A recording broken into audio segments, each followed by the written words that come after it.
Guys, so ngayon ay nagpo-flooring ho tayo dito sa labas. Yan.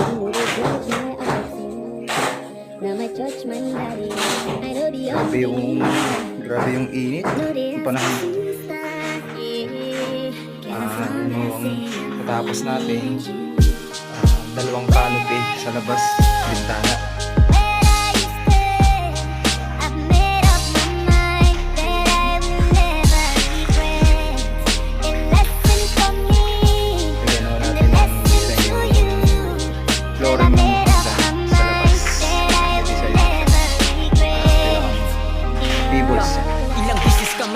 Pero patuloy lang, oo, ganyan lang talaga. Maraming harang sa daan ang dapat mo nadaanan, pero tuloy lang sa paglakad. Hayaan mo sa paligid matuto kang magpatawad. Hayaan mong mga taong ikay di na maliit, basta wag ka lang huminto. Damahin mo bawat sakit at gawin mong